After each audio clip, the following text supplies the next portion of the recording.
Hey Ash, what's up? Where have you been? Did you get my memo? No, but thank God you called. I have a story for you. And this deserves a memo. Welcome back, girls and boys. Yeah, the boys and the girls. You have now entered Memo Mama territory. And we're back and we're better than ever, baby. We got 2 mics that are finally working. I got 2 mics, one for the plug and one for the hole. Is that way? Yeah. One for the... Oh, no. I think it's one for the beep. The kitty. One for the kitty and one for the... I'm not too familiar with that song, to be honest. 2 phones? Kevin Gates? No? Okay. Anyone out there like really that one? In my Taylor Swift era right now. Yeah, like, you are a Swiftie, but, like, your Swiftie passions, like, that is as Drake is to me. 100. Which is crazy. Well, anyways, guys, welcome back. Welcome back to This Deserves a Memo. I'm Ashley. I'm Rachel. And we just got a fire episode for you guys today. Yeah, I'm really excited. So, Ashley, how was your day? How you doing, girl? I'm doing good. I'm trying to think of some updates. I'll give you a quick update. Okay, hit it. Got peed on at work. Oh, okay. But other than that, I've been for a lot of my friends know I'm in my reading era right now. And I entered that slowly with, the classical Colleen Hoover, right? Classic. The Ugly Love, and This Ends With Us, the Verity, It Starts With Us, kind of intro into kind of a little romance, a little smut. Well, then I really got into some smutty smut, which is essentially like book porn, okay, if you will. Tell us. And it's been really good. I've had a really good journey with it, and it's great. But I ended up reading a really terrible book, and I needed to take a step back. So, and when I say smut, the smut books I like are rich billionaires going after innocent smut? Girls. I'm not familiar with this I don't know exactly what it stands for, but it's like... Here, I got it. I got the Google search. Smut stands for fungus. Wait, no. It's literally, smuts are multicellular fungi characterized by a large number of telespores. Okay, no. Smut is a writing style that is sexually explicit and generally associated with females. Basically, porn aimed towards women. Oh. Yeah.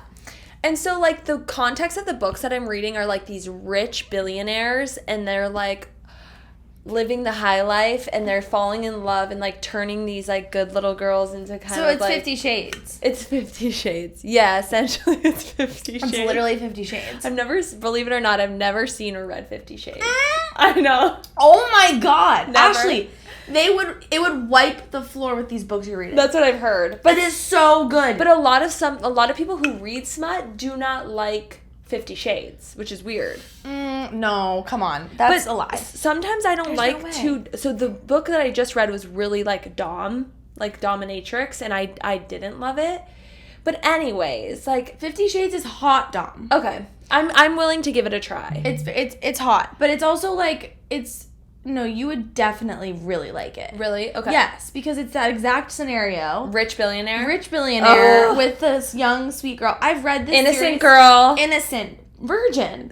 Yeah, and you've never seen the movie? Never. Oh my God, we have to watch it together. Okay. It's so good. Okay, I'm down. I want to be her. Oh my God. Okay, yes, I'm in. For those of you who want to get into smut, I recommend the Miles High series. I think it's called the Miles High series by TJ Swan. But anyways, Ethan's now making me read the Song of Achilles. Have you read that book? Mm-mm. And it's very Greek myth. I don't know, what is it? Greek myth. Mythology? Is that what it's called? Greek mythology? Yeah. Yeah, okay. It's Achilles, Hercules, Zeus. I've never really dabbled in this genre. In what setting? Back in the day. Oh, okay, so it's not a modernized version? No. I don't know how... So I'm only 15% into it, and I'm just not vibing, but everyone who I tell that I'm reading this book is oh my gosh, continue, it's going to be the best ever. So I'll keep you guys updated. Okay. But if you've read it, I'm hoping it's going to get good soon. You know what book I weirdly love? Tell me. It's actually English literature, and it's well known. What? is The Catcher in the Rye. Oh, great book. I love that book. I think that's like one of my favorite books ever. Really? Yeah. What are you reading right now? I'm reading this new... I just bought it at the airport, actually. My friends Emily and Megan told me to get it. They loved it. I'll send you it. They literally, like, roast Colleen Hoover. Like, they want to burn her. They don't like her? They're like, that's not real reading. Yeah, a lot of people will say that. Same with Jacqueline. She's like, that's stupid. But I love a Colleen Hoover. But I did just read, or I've been trying to read this book by Colleen Hoover. Ugh, I can't remember the name. It's literally that bad. Reminders of Him. Are you sure? I hate it. Have you read that? Yeah, I loved it. I cannot get through this book. It is so slow. Are you sure? I think you're reading Never Never. Nope, I'm reading Reminders of Him. Oh, It's I like, loved. I'm like, I don't feel bad for this girl. Oh, I know what you're talking about. It's so slow. Yes. This Reminders, I was I'm thinking like of November 9th. 75% in, Yeah. and I don't, it still is like... She has like a kid. Wah, wah. I'm like, what is the point of this? Okay, yeah. Complain. Yeah, it is. It's not my favorite one of hers. It's very negative. Have you read her other books, though? Yes. And I've read Verity. I've read It Starts With Us, It Ends With Us. It's, November 9th. No, haven't read that one. Whatever. Anyways, book talk. Okay. I'm on it. What's new with you, girl? What's new with me? Well, I am headed to California tomorrow. Yeah. On a mysterious adventure with a mysterious human. Okay. Are you allowed to tell us what this is, or maybe you know? Yeah, it's just like a little getaway? romantic vacation with my love interest. Romance. Speaking Romance. of smut. Oh yeah. Just kidding. Fun. Where in California are you going? We're going to Encinitas. I love Encinitas. Yeah, I've never been. Cardiff by the Sea, baby. And we rented a little Airbnb. We're gonna go to like the Del Mar horse races. We're gonna go hike in Torrey Pines.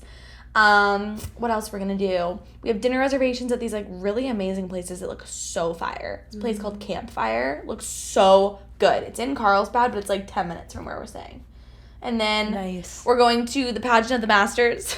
I was just telling Ashley about this, which is like this art festival that they do in Laguna Beach every year. We're actually going with my parents. So, crazy.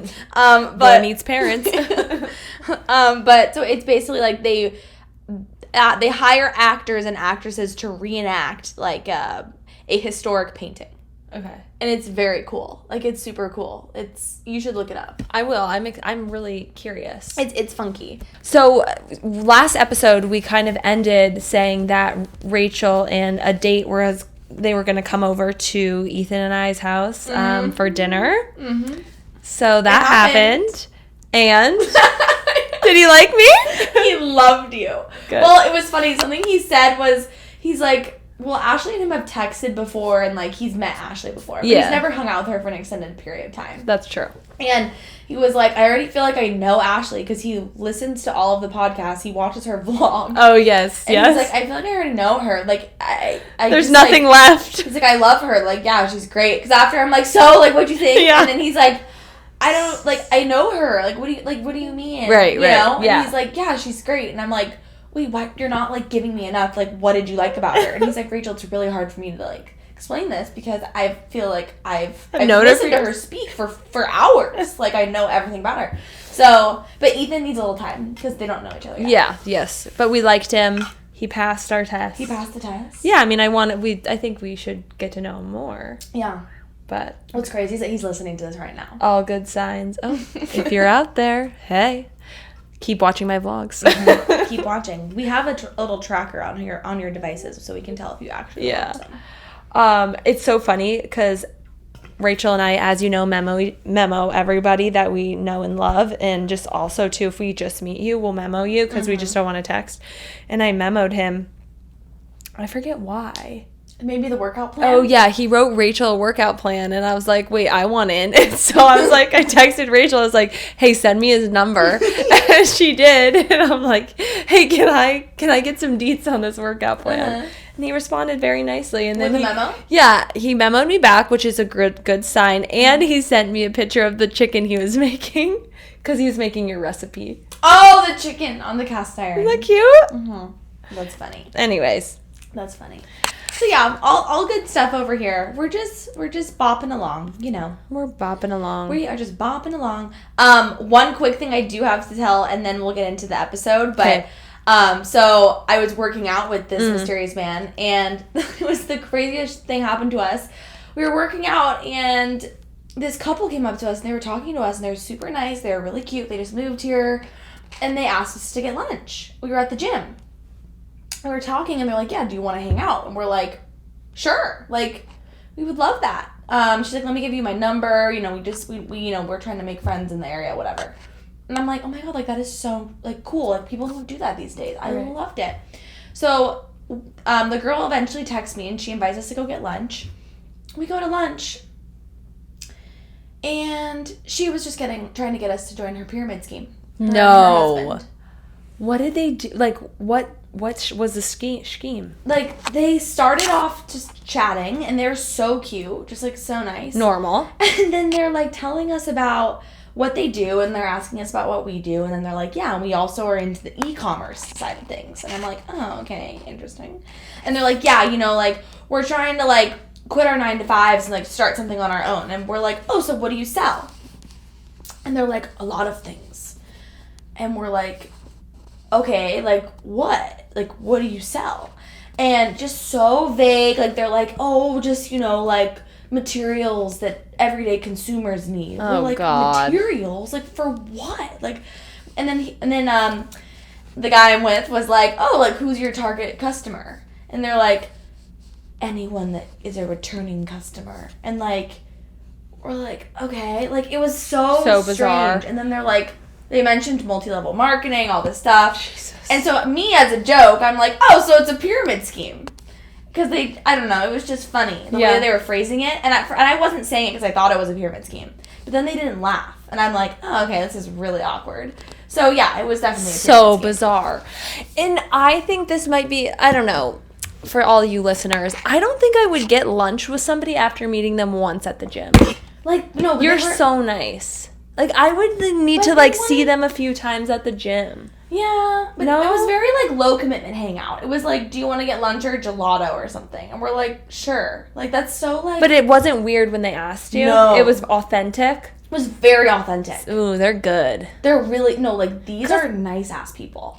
And I feel like you can read a room pretty well. I know. Maybe they aren't... I don't know. Maybe that's not their intention. Like, maybe their intention is partly to join the pyramid scheme, but maybe they also did like us? No, I don't know.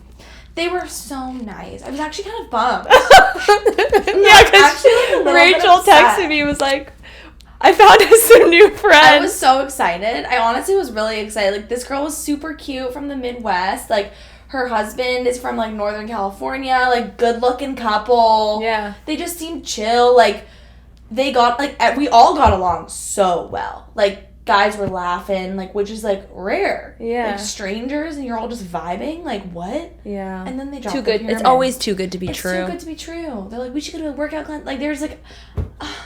Dang it. It's fine. It's fine. Hustlers. If you're listening to this, that wasn't nice. That wasn't very nice. That wasn't nice. Missy. Okay, so today, what are we talking about, Rach? I have, like, recently just been asking myself, why can't we just be?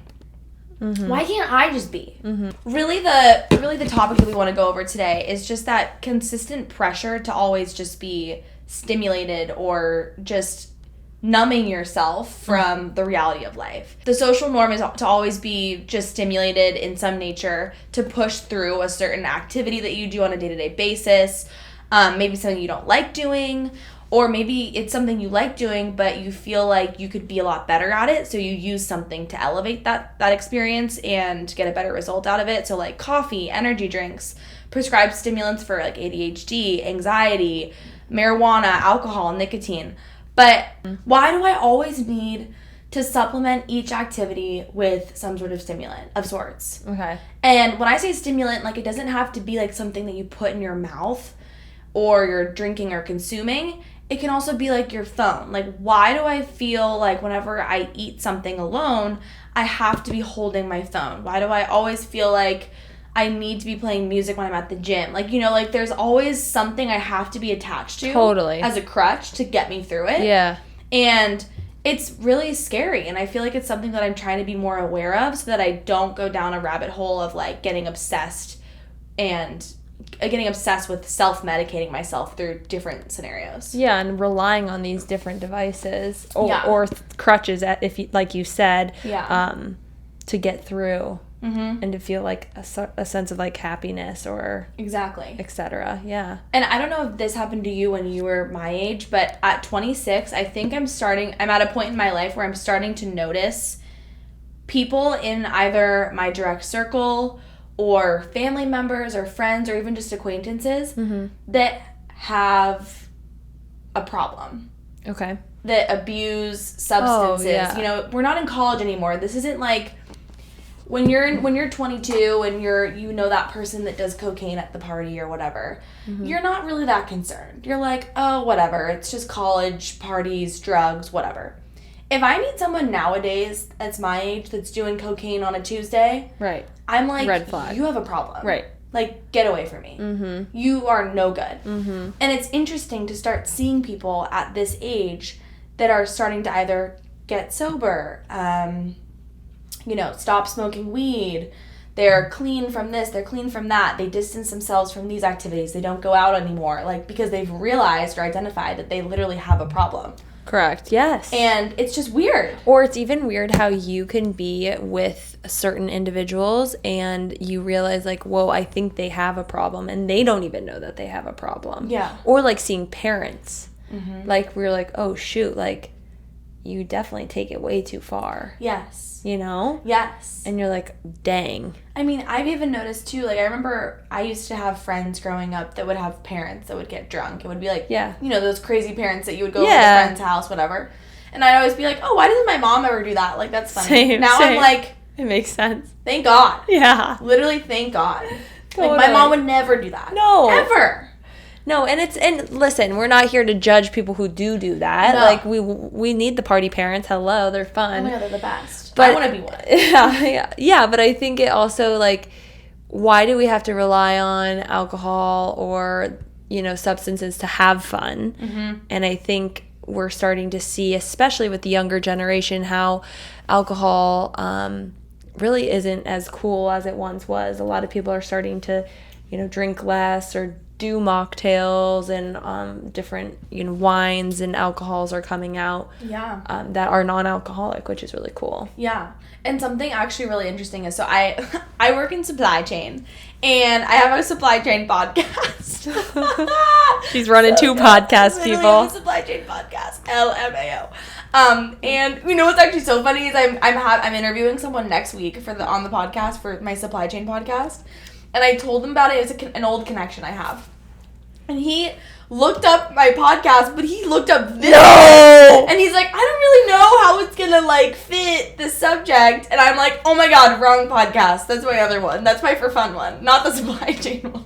I'm Luckily, screaming. he's, my homie, so, it's fine. But I'm like, oh my God, no, not that one. Let's pivot. He goes, okay, good, because I did not know, how I was going to fit in there. I'm screaming him listening to episodes of why, when is enough, gut health, vaginas. Talking about birthing and hormones and period. Oh my God. Oh my God, that is just a reminder that literally this is on the internet for Yeah. everyone to see. I saw our title in Spotify and it had the little E for explicit. It did? Yeah. Because they had to mark it as explicit. Did you mark it? It asks you. Oh, okay. I was like, ooh, did they? Should I not? No, I think it's probably true, especially because of my line of work. I'm talking about bodily functions and That's privates. so messed up. That should not be explicit. That is in nature. It's nature, baby. God damn it. I am kind of no, I would say I am a millennial and are you Gen Z? Mm-hmm. Okay, so we have two different generations here. I'm on the cusp. Yeah, you're cuspy. Love it. Mm-hmm.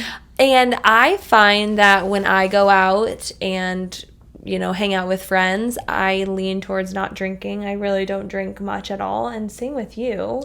No, I drink way more than you do, though. Okay, that is true. But I don't know what it is.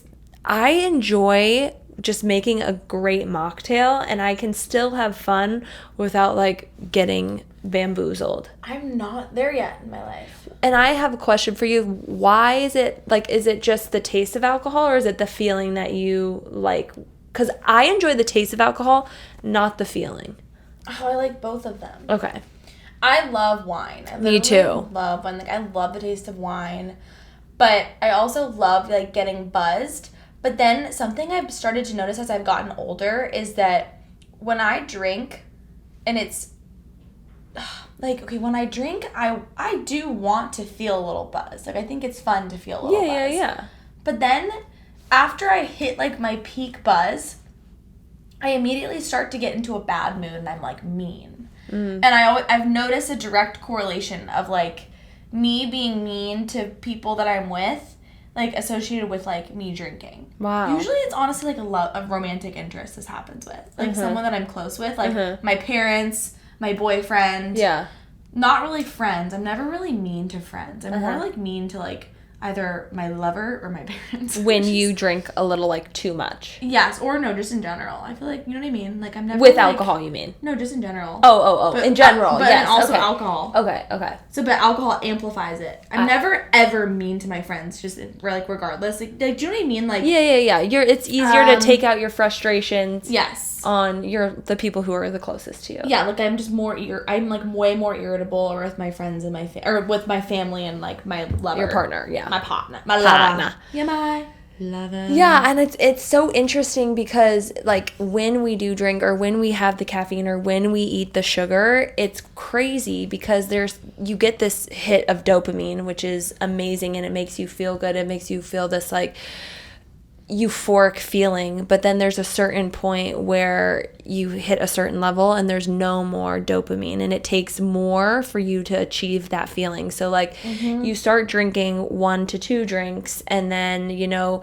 a few months in, you need like 3 to 4 to feel that same hit, and then it becomes 5 to 6, and then it becomes a whole bottle. And that's, like, how people become addicted, is because they're chasing that, like, dopamine response, but really it's just taking more and more, and then dopamine to get there, but then eventually you kind of plateau, and it goes away. Yeah. But your brain is still chasing that, like, high, which is crazy. Yeah.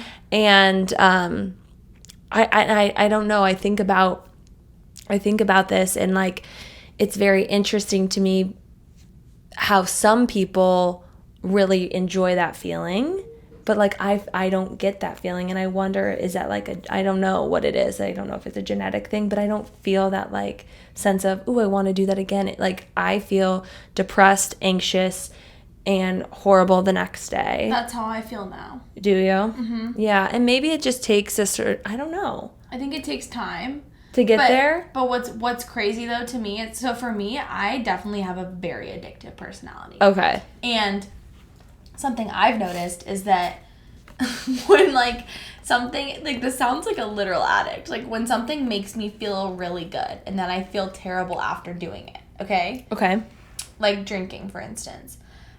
I will, after that happens, I know everyone's like, oh, never drinking again. Like, I will genuinely be like, Rachel, like, I feel so awful. Like, I'm not going to do that anymore. Mm-hmm. Like, then I just immediately forget what that was like. Totally. I've been there. It was like, I'm just like, oh, never mind. I'll do it tomorrow. Sure. Yeah. It's fine. Yeah. Like, no. Yeah. No. And then you kind of wind up in the same position. Yes, and I'm easily peer pressured also. Totally. And it's just like, it's just so difficult. It's so difficult to avoid the drinking. It really is. Mm-hmm. But I think that the scary part, I mean, like, I definitely in college, I went through a nicotine phase, which was really difficult to get out of. Really? Oh, yeah. Like cigarettes? No. Like the stupid vaping. Swisher the sweets. Oh. The juuling. Oh my God, you guys, it's so bad for you. Don't do that. You were lucky. You were past that. Yeah. I mean, you really were. I think people did it, but I just... No, they didn't. Because when I was a junior in college, I guess that's when it became popular. Like, for me, like, really popular. Yeah. Now, yeah, you're right. I think I didn't go to college with Juuls, I don't think. No, you probably cigarettes. Yeah, or like the Swisher sweets, or I don't even know what that is. The like little cigar things, or the or marijuana, I guess. Yeah. But no, yeah, I went through a phase, and that was hard to get out of. And then, but what's scary Dang, is I didn't that, know like, that. that stuff comes back. Yeah. Like, you always have a problem Interesting. with when you get it. I think nicotine especially. Totally. Yes, it's addictive. No, but I think it's worse than, or maybe, maybe it's just my reaction to it. Mm-hmm. I don't feel that way about alcohol. Like, I actually could stop drinking right now and, like, I wouldn't be, like, twitching. But, like, I feel like if I were to have, like, nicotine right now, Yeah. I could crumble. Really? Oh my God, easy. Thank you for sharing that. I did not know. I feel like I would be like, ah. Like, I would You're like, yes. Yeah, isn't that crazy? That is crazy. Because I feel like since I wasn't, like, hooked, like, fiending. But I'm just saying, like, because it was in my life and I was exposed to it at one time. Yeah. I feel like you're just way more, like, it's way easier to just crumble. Yeah. It's so much easier. That's crazy. Yeah, I mean, it makes sense. It does make sense. And Rachel and I were talking on the phone about this, about how, substances such as, caffeine and alcohol, or your phones, or sugar, eating, binge eating, whatever it may be, whatever your vice is. And if you don't have a vice, like, that's amazing. But You do. You probably do. Scrolling, Yeah. online shopping. There's so many different things that are, like, can be pretty addictive.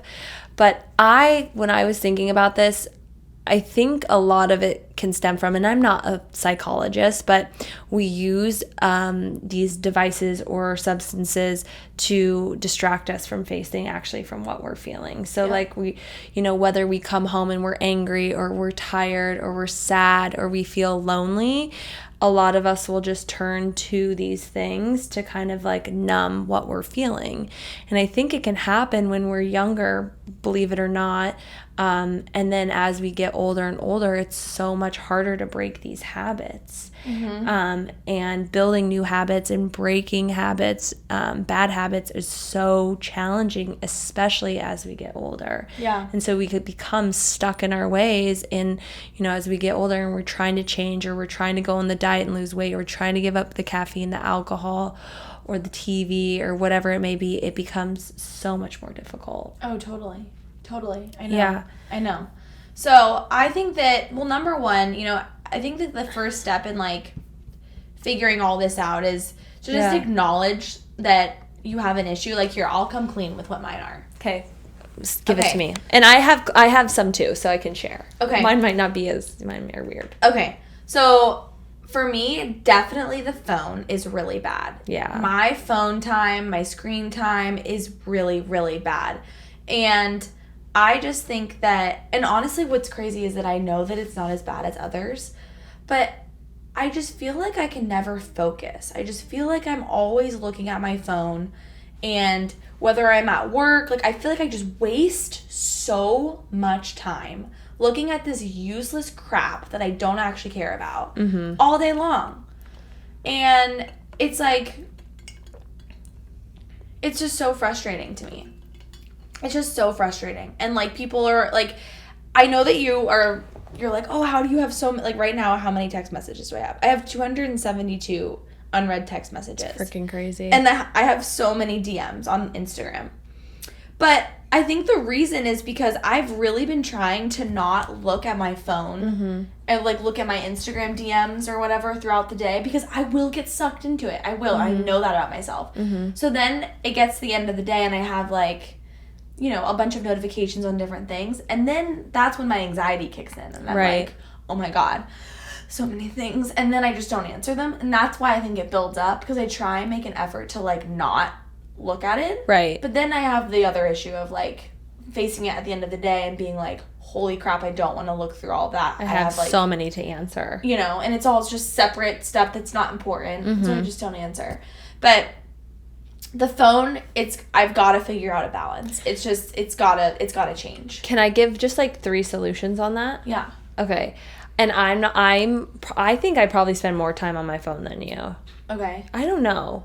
I can't tell, just because I feel like, one, if I were you, this is what I would do. I would go through everything, turn off your notifications, Because you know what they say is like a cluttered house or a cluttered phone or a cluttered car means a messy mind.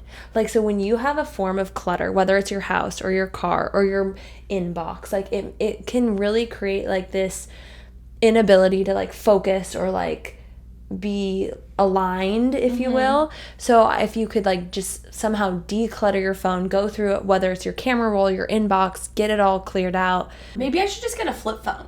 Or what if you got a work phone?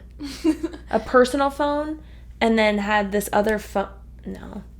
No, I think I should get a flip phone. I want my BlackBerry back. Okay, but I need you to like help me with stuff, so you gotta be on the social medias. No, it will only have Memo Mama's Instagram on the phone. Everything else, BlackBerry. Okay, that's fine. Dude, I would literally love to have a BlackBerry. I would love to go back to BlackBerry times. Oh my god. BlackBerry Messenger? I'm trying to think of something I would actually miss. I think the one thing I would miss on my iPhone is the music.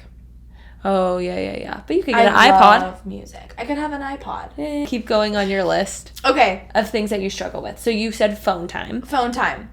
The drinking. Drinking's gotta go. Okay, but I just want for people to know out there, she's not an alcoholic, okay? She's not drinking every night. We're talking like maybe once a week here. No. Yeah, you're... No. You need to clear that up. I don't have a problem. It's just... No, I finally have realized, I think over the past year, I'm like, there is nothing that I'm getting out of this that is positive. Drinking. Seriously. I'm 100% on board with you. Literally nothing. It's literally poisoned for your body. It's literally poison. And that is another thing. Let's bring it back to the simulation. We're all just a bunch of beings and this little simulation. And it is so crazy to me that we have this poison, a literal poison, and we pour it into these cups and we drink it. And we're like, yes, to the poison. But if we take too much of the poison, we get really sick and we go, bleh, bleh. So we have all these beans yakking. But then if you drink way too much of the poison, you actually perish and you die. You can die. But then another thing is that we have different types of this potion. So the poison comes in very concentrated versions. So we get these smaller glasses for the concentrated and we go, woohoo!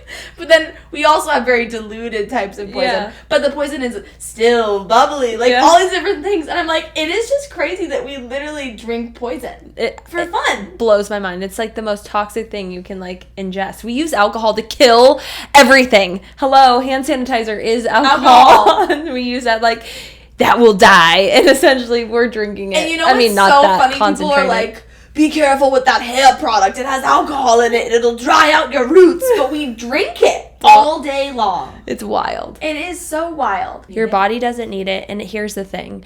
This is my thoughts again, and these are just my opinions. And I do drink, just so everyone does know, but I drink very rarely and very moderately. It's all about the experience.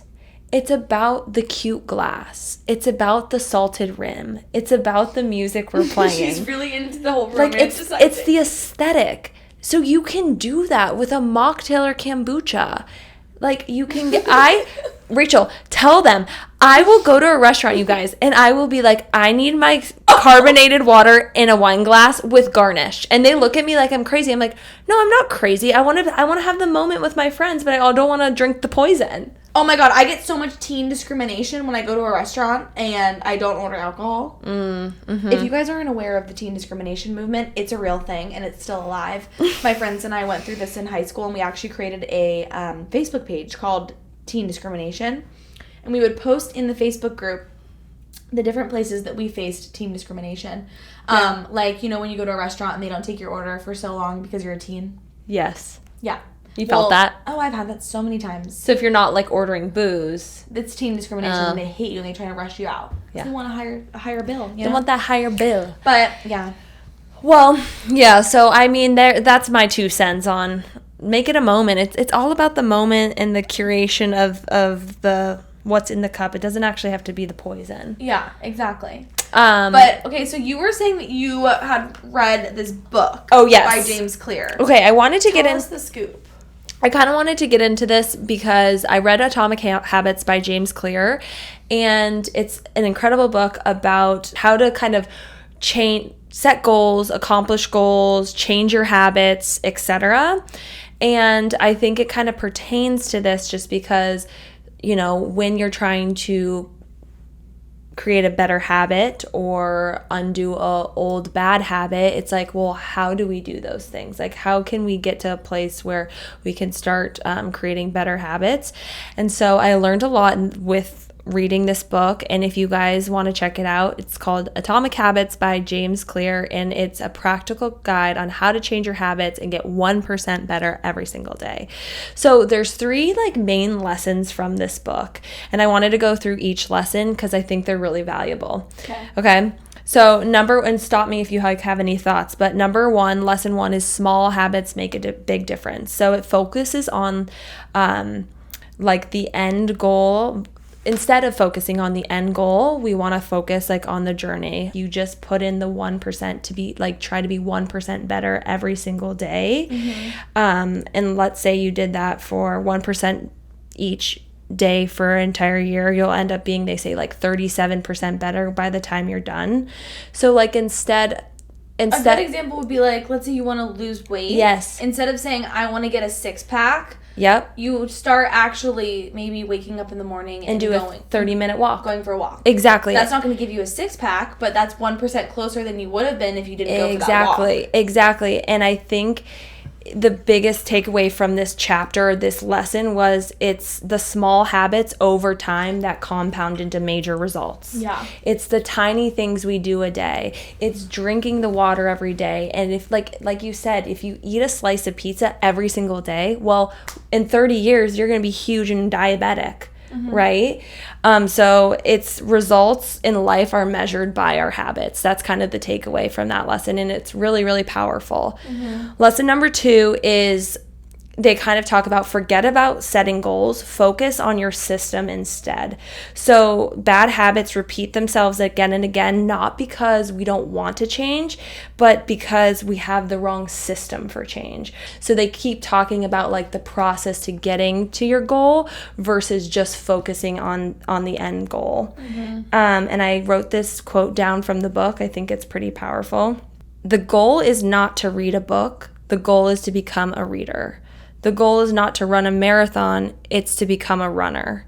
The goal is not to learn an instrument, the goal is to become a musician. So it's the process, it's becoming something. It's becoming a part of you. Yeah. You're not just trying to check the identity of exactly. Yeah.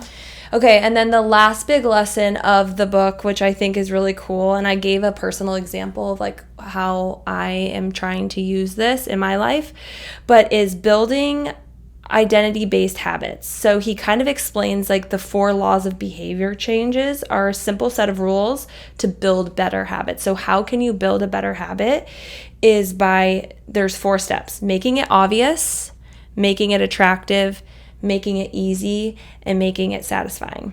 So for me in my personal life right now, I am doing everything I possibly can to journal every night, and it's really, really hard for me. I'm tired. I'm busy.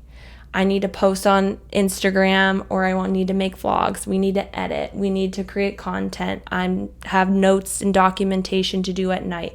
I have to make dinner. I'm prepping my lunch. I'm prepping my gym bag. Like my list at night is 1,000 steps. But I know I need to make time to journal and do my nightly routine to be a better version of myself. I wanted to use this example of like, okay, making it obvious. I have my journal right by my bedside. Making it attractive. I got a very cute aesthetic journal. Making it easy. I got a journal that has prompts in there for me. So it says, what did I do today? Like what was I proud of? What goals did I achieve? How much water did I drink? So it lays it right there. So I just am like filling out this little prompt, and it's like guiding me through how to journal, so I don't have to just like free write, if you will. Yep.